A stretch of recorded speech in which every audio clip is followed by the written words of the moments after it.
प्रेम के साथ, साधक प्रेम के सानिध्य में आइए कुछ पलों के लिए।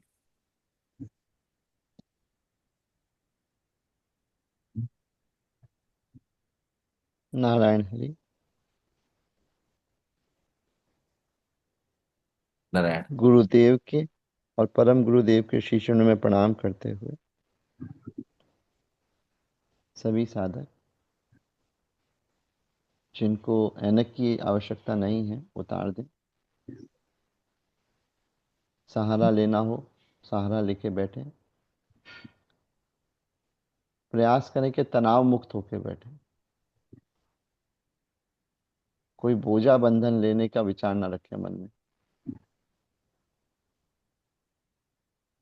बहुत शांत मन से, बहुत सहज मन से अपनी इन सरल सांसों को आते जाते देखें। एक लंबी गहरी सांस अंदर और एक लंबी गहरी सांस बाहर। इस अनवरत क्रम को देखते रहें।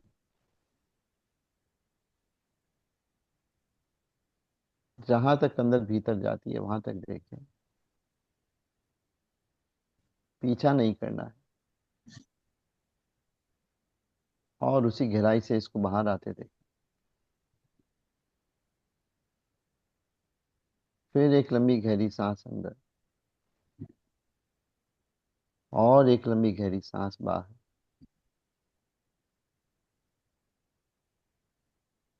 इस क्रम के साथ सब एक दूसरे के साथ में स्वर में मिला के, स्वर मिला के ओम अक्षर का उच्चारण करेंगे।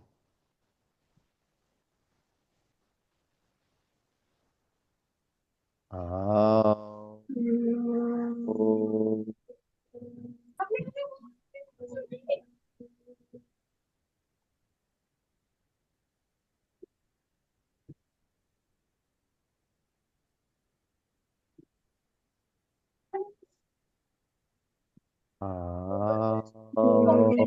आ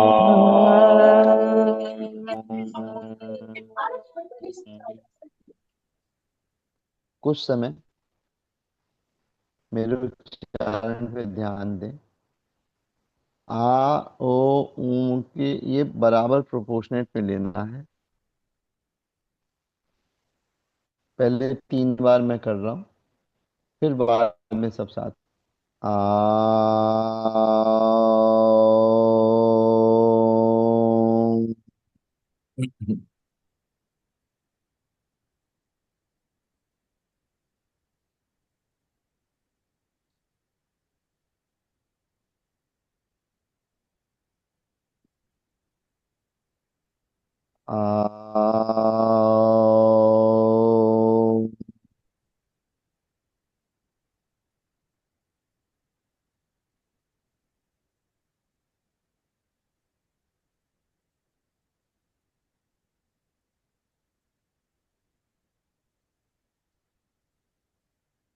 आ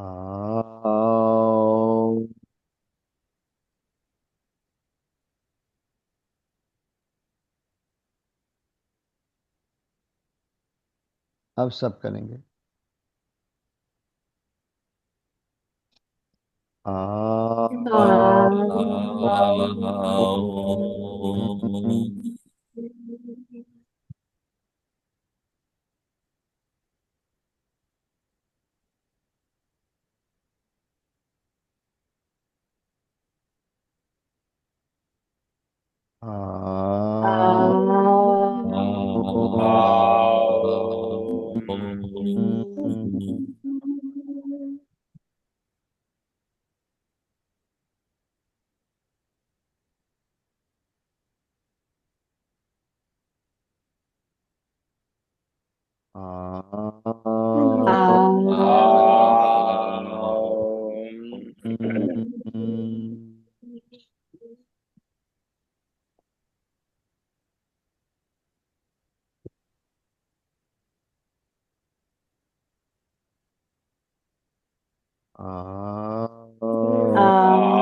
आओ। आओ।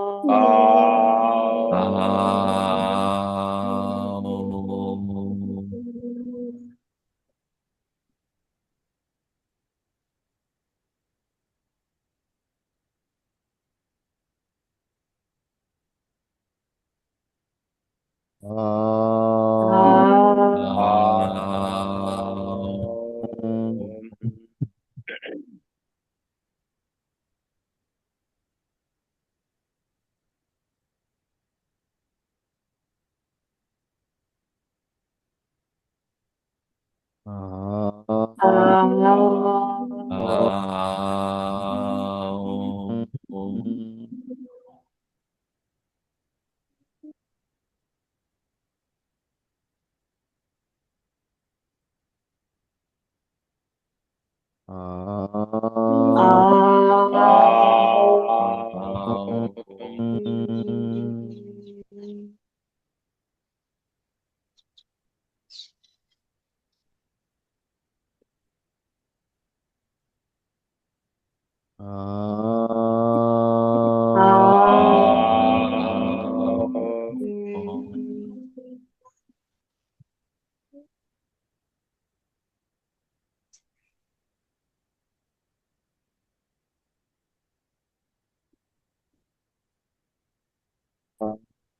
आओ। आओ।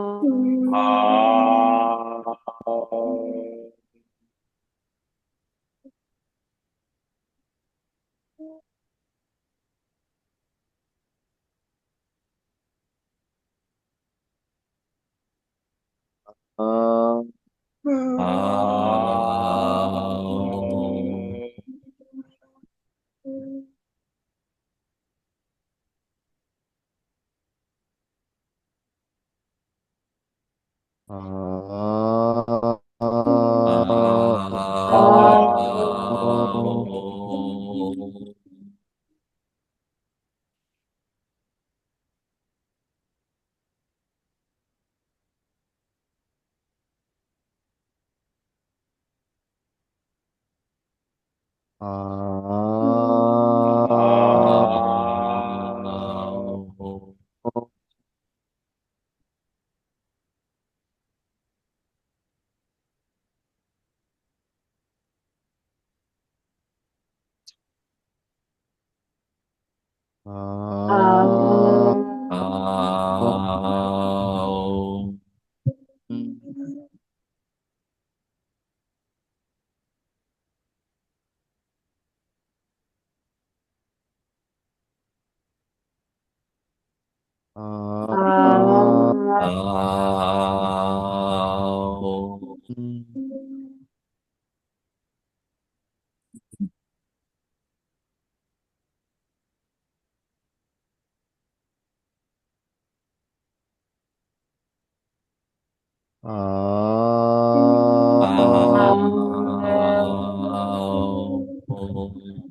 आओ।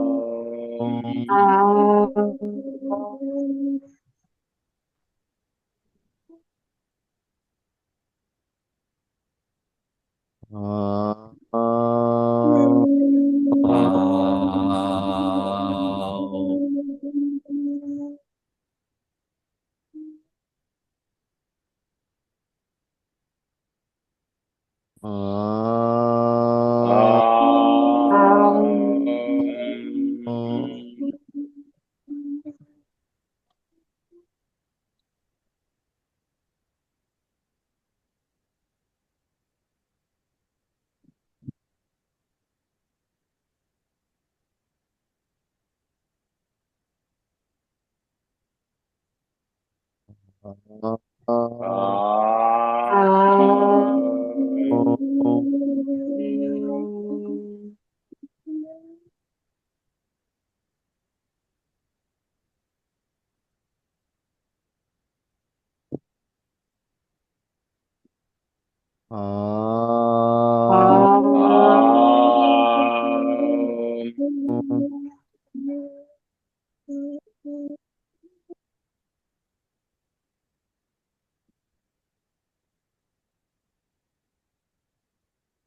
अब सभी अपनी वाणी को विराम देते हुए कुछ पलों के लिए मौन में रहेंगे। इस ओम की ऊर्जा से उत्पन्न जो वर्तुल है, जो चारों तरफ अपने ऊर्जा है, उसको अपने ऊपर बरसता हुआ महसूस करें।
अब धीरे से अपनी आंखों को खोलने का प्रयास करें। बहुत सहजता सरलता से इस ध्यान से, मौन से बाहर आए। जो कृपा आपने स्वयं पे करी है और जो कृपा हम पे बरस रही है, उसका आनंद लें। और जो भी अपना अनुभव है, जो भी जिज्ञासा है, प्रभु जी के सामने प्रस्तुत करें। नारायण हरि।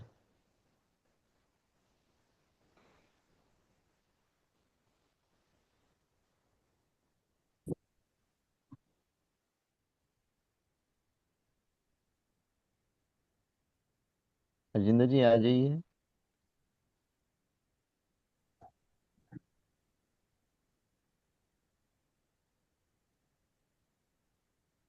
नारायण हरि प्रभु जी।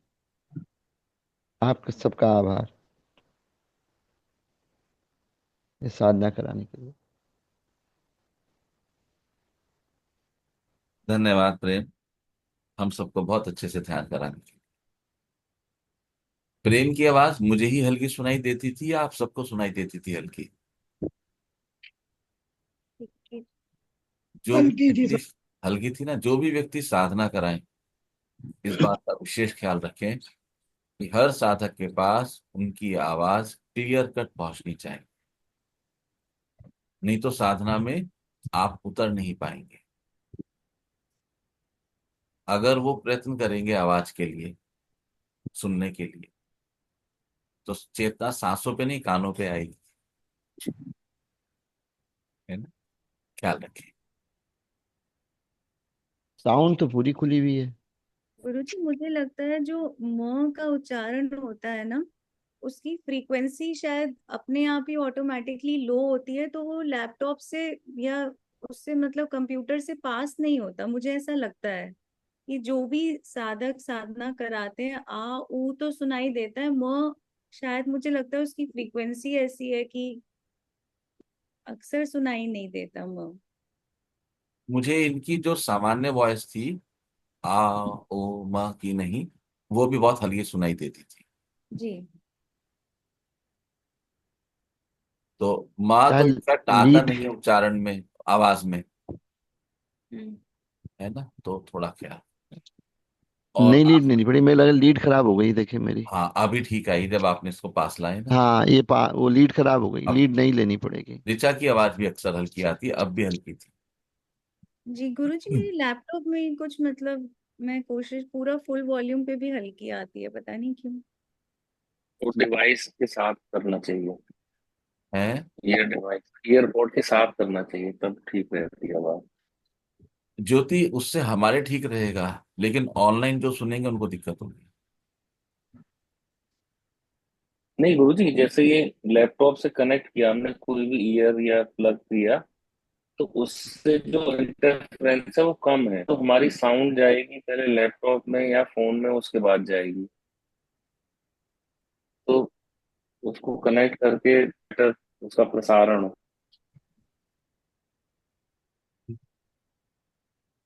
फिर भी कोशिश करें कि उसको पास लाके बोलें। मैं एक बात कहना चाह रहा था। हाँ प्रेम। आपने भी कहा था ना कि पुराने सुनो। क्या तो कहा जितने उसने? भी 80s से पहले, आपने कहा था ना पुराने गाने सुनने चाहिए। ओके। जितने भी 80s से गाने हैं, मैं मेरा एक्सपीरियंस बता सकता हूँ इसमें तो बहुत अच्छे से। आंख बंद करके खाली ये ध्यान रखें वो हीरो हीरोइन को ध्यान ना कर रहे हैं। सारे के सारे गाने आध्यात्म से और ईश्वर से कनेक्टेड लगेंगे आपको। सारे के सारे गाने, चाहे किसी ने गाए हों। क्योंकि उनमें प्रेम है। क्योंकि उनमें प्रेम, जो लिखने वाला है वो ऐसे लिख रहा है कि प्रेम दिखाई, वो जलवा जो वो जल भी है सामने। है ना? आधुनिक उसमें भी एक गाना बड़ा अच्छा लगा मुझे, थोड़ा पुराना हो गया, एक फिल्म आई थी मुन्ना भाई एमबीबीएस। तो उसमें वो एक सॉन्ग पिक्चराइज किया गया था हॉस्पिटल में। हैया, हम्म। गम की मरोड़ कलैया, जीवन है बर्फ की शैया, शैया पिघले हौले हौले, चाहे हंस ले चाहे रो ले, मरने से पहले जीना सीख ले। है ना? बिल्कुल अध्यात्म की लय। धीरे धीरे ये जीवन की शैया पिघल रही है, सांसें कम होती जा रही। चाहे आप हंसो या रो, ये कम हो ही रही है। तो मरने से पहले जीना सीख। और यहाँ पर हम जीना ही सीखते हैं और कुछ नहीं सीखते। हम जीना सीख लेते हैं तो हम सब कुछ सीख जाते हैं। उषा जी अगर कुछ कहना चाहें तो, कल उनकी बात अधूरी रह गई थी, वो अपनी बात पूरी कर सकती है। उषा जी के बाद फिर ऋचा अपनी बात रखेंगी जो उन्होंने आज लिख के बोल। फिर सर ज्योति। मैं मुझे बीमारी से जैसे लड़ी ना, तो मुझे यूं लगता है जैसे कितना बड़ा किला जीत लिया मुझे बीमारी से। और जैसे मैं सर कहीं डरती हूँ ना, तो मेरे मुंह से भगवान का नाम ही निकलता है, अपना पी, और जब ये अपना पी निकल जाता है अंदर से।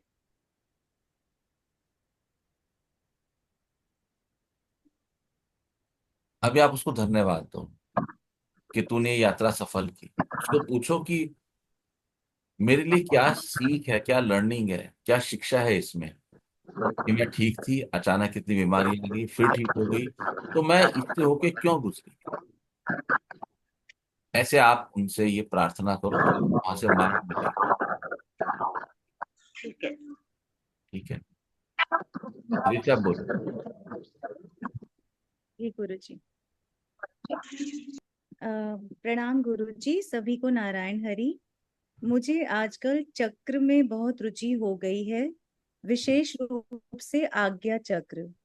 मुझे तीव्र इच्छा होती है कि मैं उससे अपना अगला पिछला देख पाऊं, अपनी यात्रा को समझ पाऊं। इसलिए बहुत बार चक्र का ध्यान करती हूँ। मन भी बहुत लगता है।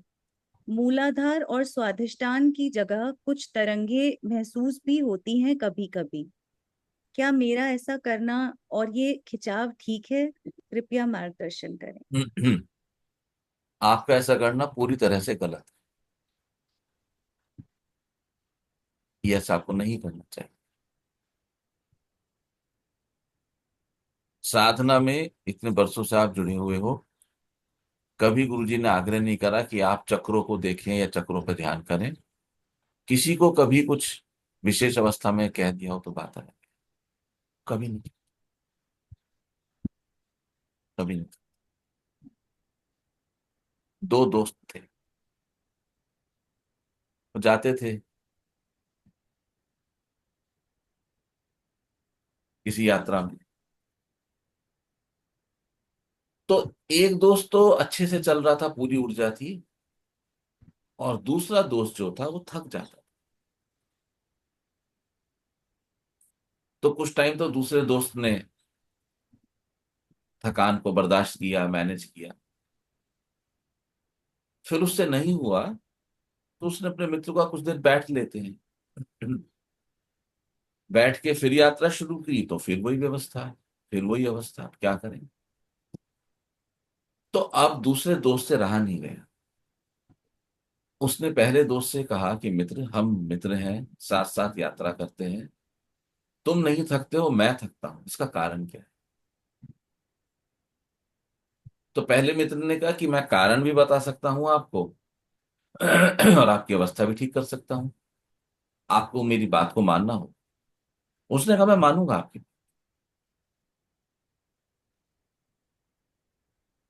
तो पहले मित्र ने कहा कि हम दोनों साथ चलते हैं, लेकिन मेरे हाथों में कुछ नहीं है, आपके हाथों में दो बाल्टियां हैं जिसमें कुछ बेकार का हार रखा हुआ है, आप उन बाल्टियों को छू।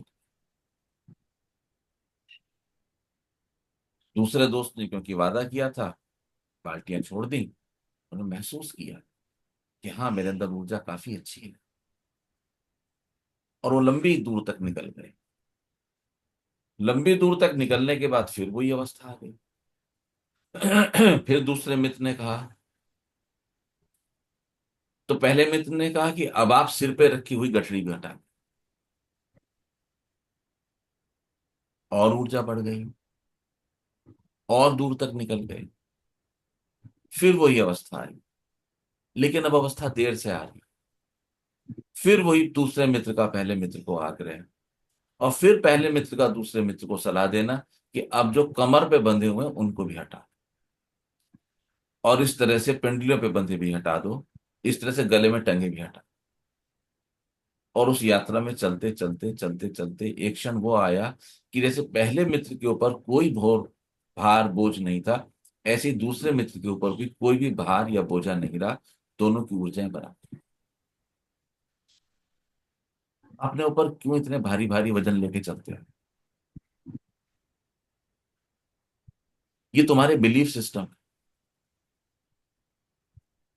ये चक्र की ऊर्जा, चक्र से पहचान, ये जीवन में आएंगे। ये माइलस्टोन्स हैं। तुम यात्रा करोगे तो वो अपने आप आएंगे। लेकिन तुम यात्रा करो नहीं अभी, और उन माइलस्टोन के बारे में विचार विचार करने लगो, तो क्या होगा? आप बहक जाओगे। उसके बाद जो आपको वाइब्रेशन या कंपन महसूस होगी, मैं कह नहीं सकता वो वाइब्रेशन या कंपन एक्चुअल है या वर्चुअल है।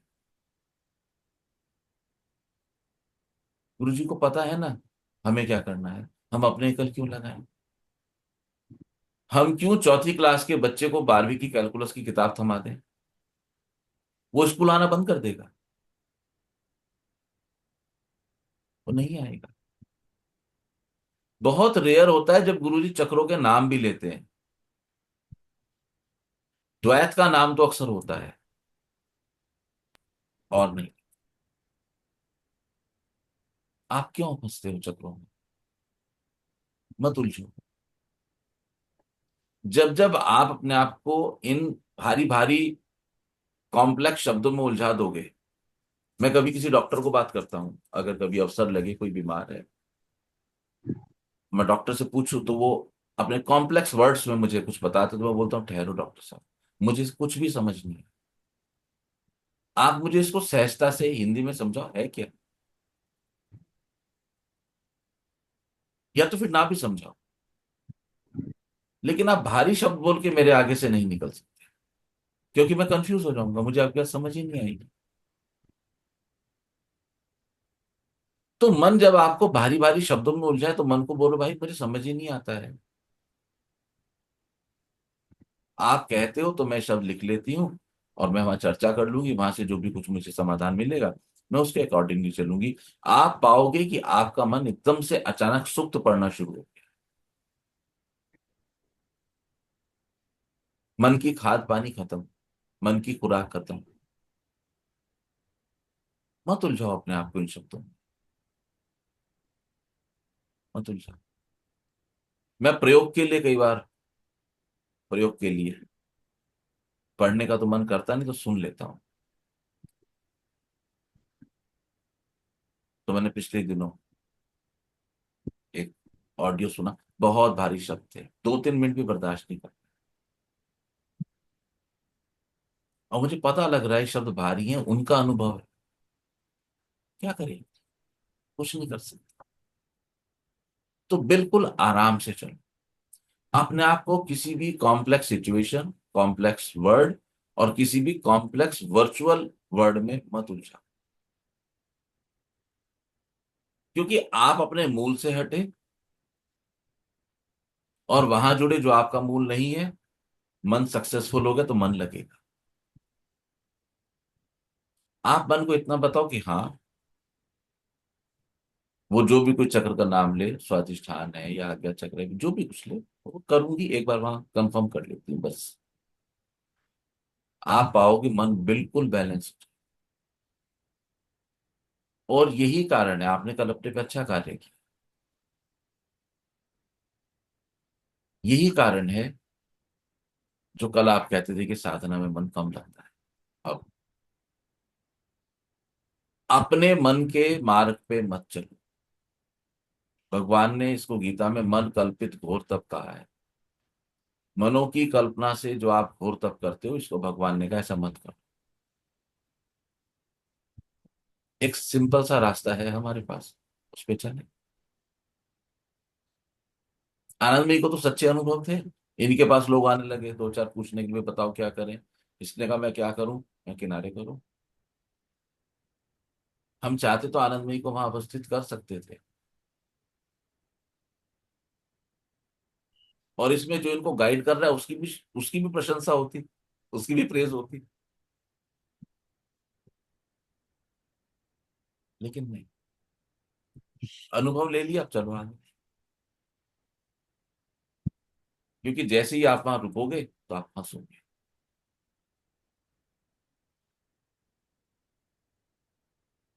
आप सिर्फ उतना सा करो, जैसे एक अबोध बालक होता है ना, टीचर ने कहा पेंसिल पकड़ लो बैठ जाओ, बस पकड़ लो और बैठ जाओ बस।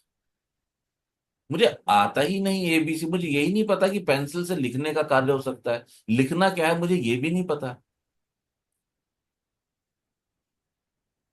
मैं क्यों अपने माइंड को इतना जोर डालूं कि पेंसिल है तो अब कुछ लिखा जाएगा हिंदी या इंग्लिश, यानी कि मुझे पता है। मैं जानती हूँ। क्यों? क्यों नहीं? और तुम लिखो और लिखावट ना आए तो क्या होगा? क्या ऐसा संभव है कि आप पेंसिल हाथ में है और आप लिखने की कोशिश करो और लिख ना सको? ऋचा, ऐसा संभव है या नहीं है? जी। क्यों होगा ऐसा? किस अभी आप अवस्था में ऐसा तैयार संभव है बेटा? अभी आप तैयार नहीं है लिखने के नहीं, लिए। आप तैयार हो क्योंकि आपको पता है लिखना है। पेंसिल हाथ में आके आपको पता है इससे लिखा जाता है। आपको पता है हिंदी इंग्लिश लिखूंगी, might be you must be knowing any other language, मैं वो भी लिख सकती हूँ। लेकिन आप लिख नहीं पा रही हो, उसका क्या कारण है?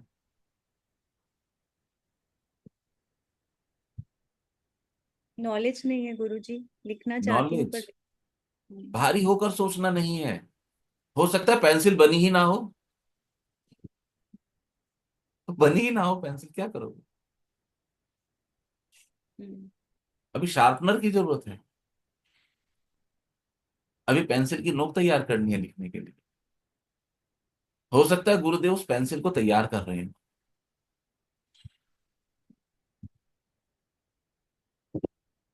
मत भागो इतना आगे।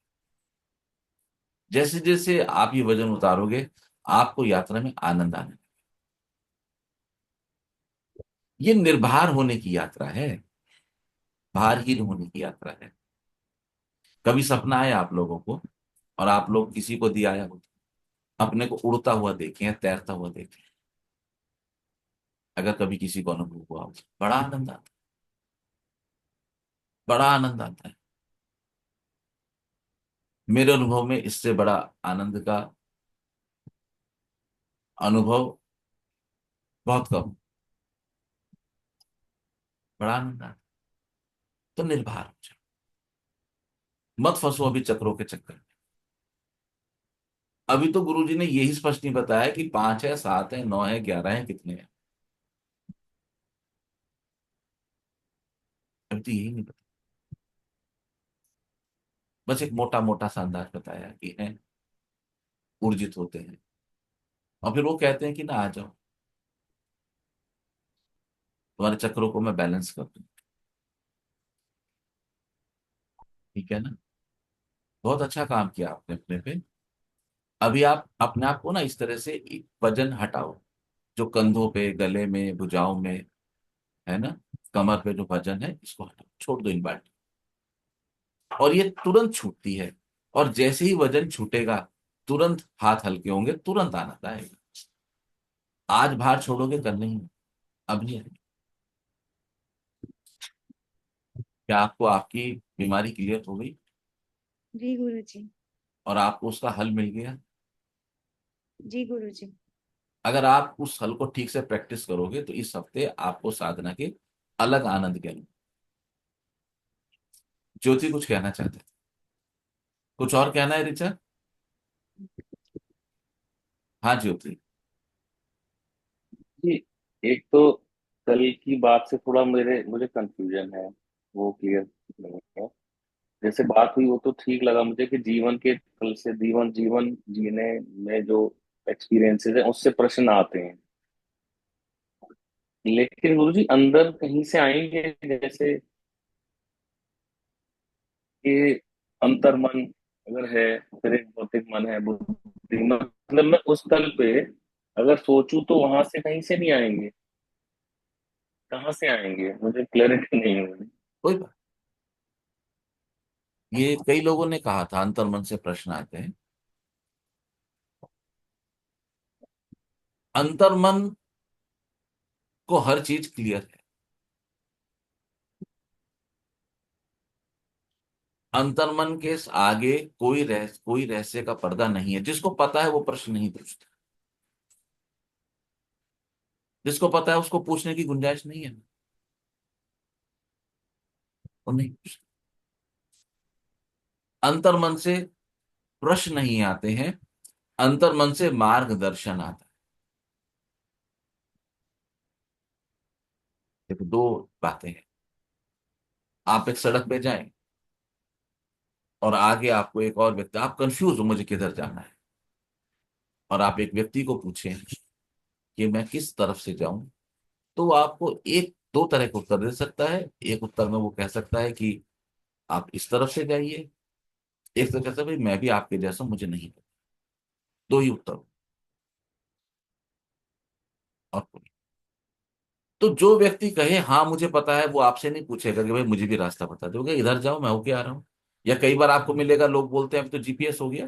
पहले बोलते थे गाड़ी मेरी गाड़ी के पीछे लगा लो, मैं वहीं जा रहा हूँ। मैं जानता हूँ, जो जानेगा वो पूछेगा। वो पूछने के क्षेत्र से बाहर निकल चुका है।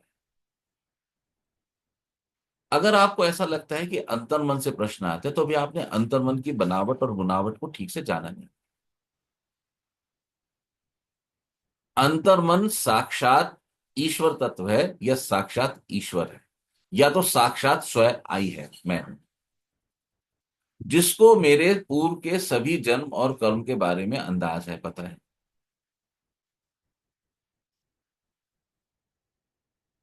जो हल्के हल्के नॉक करके मुझे गाइडेंस देता है, जिसको सुनना और या ना सुनना, मानना या ना मानना, पूरी तरह से मेरे अब के जागृत मन या विवेक पर निर्भर करता है। प्रश्न अंतर्मन से नहीं। जो आपको भीतर से उठते प्रश्न लगते हैं, वो क्या व्यवस्था है कि इस जीवन में चलते हुए जब मुझसे रहस्य के पर्दे पड़े हुए हैं, मुझे व्यवस्था का नहीं पता है, तो यहां पर जो मेरी लर्निंग है, उस लर्निंग को लेके जो मेरे भीतर प्रश्न उठ रहे हैं, वहां से प्रश्न आते हैं। तो मैं कहाँ जी रहा हूं, मैं संसार में जी रहा हूं, वहां से प्रश्न। तो मैक्सिमम प्रश्न के हिस्सा संसार जीवन से आता है, संसार से। रेयर प्रश्न अध्यात्म के आते हैं। ये वो प्रश्न है कि जब आप भीतर उतरते हैं और आप जब अध्यात्म के मार्ग पे उतरने की चेष्टा करते हैं और कुछ क्लैरिटी नहीं आती, तब दो तरह के प्रश्न हो गए, एक सांसारिक प्रश्न और एक आध्यात्मिक प्रश्न।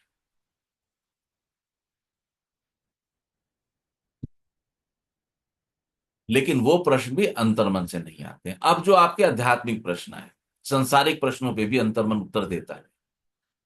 आपको बहुत कई बार लगता है, सबके अनुभव है कि हाँ मुझे लगता था ऐसा,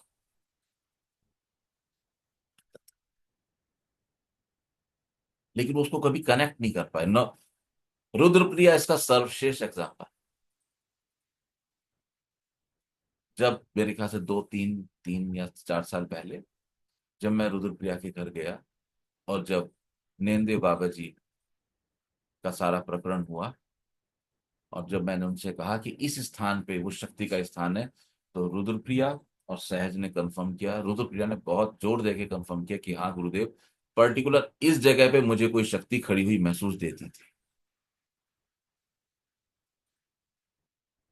ये उसकी आध्यात्मिक अवस्था है, जिसका कोई तर्क नहीं है हमारे पास। क्यों देती थी भाई, हम नहीं कह सकते।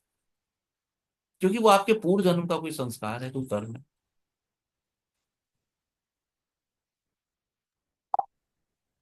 जब वो आध्यात्मिक शक्ति तुम्हें खड़ी देती दिखाई देती थी तो तुमने एक्शन क्यों नहीं लिया?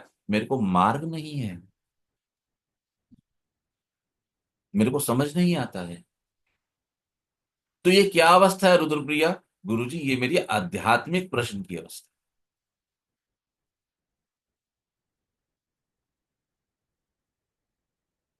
अभी पिछले दिनों का अनुभव हुआ। मैंने सहज को फोन किया। मैंने कहा, सहज, हमेशा पसंद करने वाले गुलाब जामुन, आज गुलाब जामुन नहीं खाएंगे, कुछ मीठा लाके भोग लगा,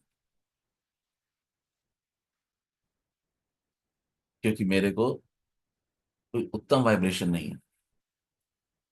उसका जो उत्तर मुझे सहज ने दिया, सहज सामने है, सहज बताएंगे क्या उत्तर। मेरा उत्तर था, उन दिनों मेरे पास 2-3 केटरिंग आई थी और सभी में जो स्वीट डिश थी, डेजर्ट था, वो गुलाब जामुन ही थे। और मेरा हमेशा ये होता था, गुलाब जामुन मैंने बनाए और सबसे पहले बाबा जी को भोग लगाया। पर एक बार की केटरिंग में मैंने गुलाब जामुन बनाए, सुबह सुबह जाना था, मैंने वो भेज दिए। और भेजने के बाद मुझे स्ट्राइक हुआ, मैंने आज बाबा जी को भोग तो लगाया ही नहीं। एंड समहाउ मैं इस पशोपेश में रही कि मैंने वो भेज दिए, अब मैं भोग कैसे लगाऊं। तो मैंने भोग नहीं लगाया। 2-3 दिन के बाद दोबारा एक केटरिंग थी जिसमें अगेन गुलाब जामुन डेजर्ट में थे। मैंने वो गुलाब जामुन बनाए। गुलाब जामुन जब हम तलते हैं तो हार्डली 1 या 2 चम्मच घी का कंजम्पशन होता है। कढ़ाई में हम ज्यादा डालते हैं, बट फ्राइंग में हार्डली 2 या 3 चम्मच लगते हैं। उस दिन almost 1 kg of ghee jamun P गए। और जब मैंने उनको चाशनी में डाला तो वो सारा घी निकल आया, बट गुलाब जामुन ऐसे थे कि छुओ और वो बिखर जाए। और ये मेरे लिए बहुत ही आश्चर्य की बात थी। मैंने रुद्रप्रिया के साथ डिस्कस किया, बोला मम्मी आपने बाबा जी को भोग लगाया। ये चीज फिर मैंने उसको भी बताई कि पिछला भी मैं भूल गई थी और ये मैं अभी लगाती हूँ। मैंने वो भोग लगाया और शायद 1 घंटे बाद दोबारा गुलाब जामुन बनाए, परफेक्ट बन के आए। तो ये चीज मैंने गुरुजी के साथ शेयर करी जब गुरुजी ने मुझे कहा कि बाबा जी आज कुछ मीठा खाना चाहते हैं, भोग चाहिए। तो ये मैंने बाबा जी के साथ, गुरुजी के साथ शेयर किया। आध्यात्मिक प्रश्न एक सिचुएशन के रूप में आते हैं अक्सर, ये मेरा अनुभव। सांसारिक प्रश्न एक स्टेटमेंट के रूप में।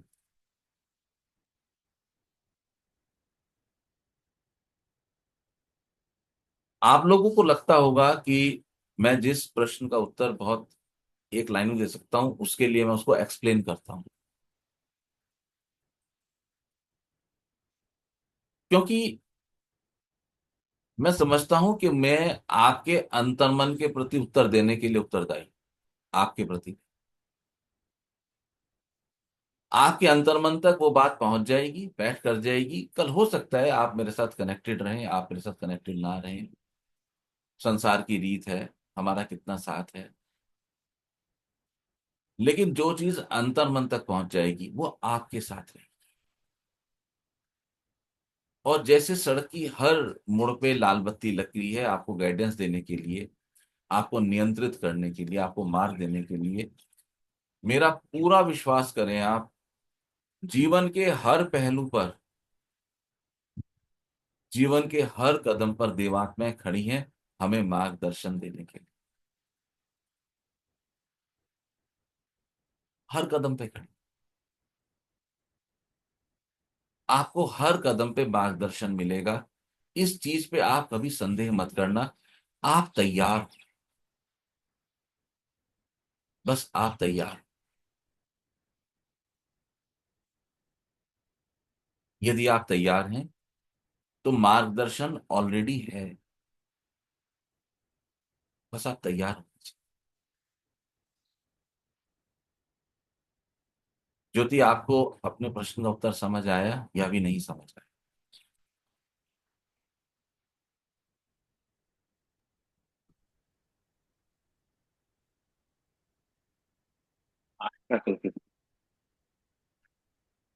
नहीं आया, कोई बात मैं मेरी खोज ये थी गुरु जी कि अंदर कहाँ से, तो वो जो नहीं। है मेरी खोज ये थी कि अंदर कहाँ से आ रहा है, अंतर्मन के अलावा कहाँ से और आते होंगे सब। आएगा, पता नहीं, डोंट वरी।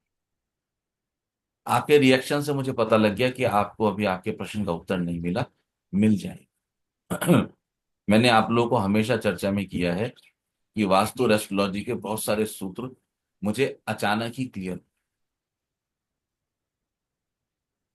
अचानक ही क्लियर, आपको भी मुझे। और कोई सार्थक कुछ कहना चाहते हैं? जी, एक हमारा पुराना खाता चल रहा है। आपका एक प्रश्न था ना जो एक्सप्लेन हुई गुरु, नहीं, मैं समझ नहीं पा रहा, दोबारा बोलिए। एक आपने डाला था कुछ दिन पहले, एक्सप्लेन हु इज गुरु, तो सबने एक्सप्लेन किया था, तो उस पर चर्चा प्लेन करना हु था। इज गुरु, अच्छा। तो फिर आप लोगों ने एक्सप्लेन किया? हाँ किए थे गुरु मुझे ख्याल नहीं रहा, बताएं क्या चर्चा हुई थी और उसमें क्या जी। प्रश्न?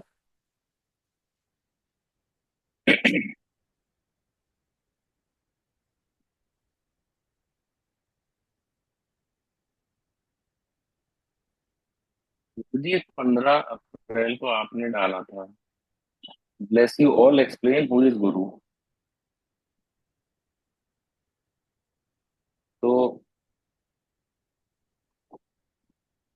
इस पे गुरु जी मैंने लिखा, फिर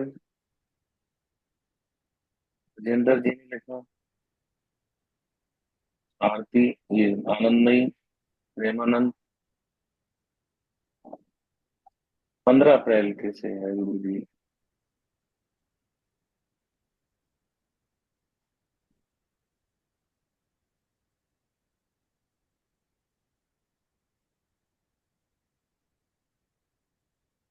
अच्छा, हाँ है। ठीक है, इसको हम अगली बार चर्चा में लेंगे। हम्म? याद दिला देना। और कुछ? ठीक है। सर मैं हाँ बेटा। सर आपने वो बोला था ना फायर करने के लिए, सर वो मैं करूंगी, करना है। तो सर आप बता देना उसकी विधि और समय और सब क्या क्या ध्यान रखना है, आप इस बारे में बता देना। और सर वो जो कैंडल फायर हो रही है ना, अब वो सर एक कैंडल नहीं जल रही उसमें ना, मैंने काफी कोशिश कर ली, थोड़ा और करूंगी तो शायद जल जाए, पर मैन्युफैक्चरिंग वो नहीं डिफेक्ट जल होगा, रही है। हटा दो। ओके सर, बाकी सर अभी सर ये कैंडल ना बड़ी मतलब इनमें ना बहुत अच्छा अनुभव, मतलब एक अलग सा अनुभव मैंने ये देखा कि इनके बारे में आइडिया ही नहीं हो रहा है कितनी चलेंगी। सर ये मेरी उम्मीद से ना डबल चल रही है। जैसे मेरे को लगता है ये 9 दिन चलेगी, 10 दिन, तो वो 15 दिन 16 दिन ऐसे चल रही है, और टाइमिंग भी बराबर जा रहा है ये। सबसे ज्यादा अभी जैसे जो चल रही है ना, मैं कह नहीं सकती वो 6 दिन चले या 8 दिन। ठीक, ठीक है। आप सब साधना करते हैं, साधना के अनुभव डालते रहे। ऋचा, बिल्कुल हल्के हल्के। आप पहले 7 घोड़ों के रथ पे सवार थे, अब आप 2 घोड़ों के रथ पे सवार हो। अभी हमने उन 2 घोड़ों को भी आराम दे दिया। ठीक है, बहुत अच्छा काम किया आपने। Very good.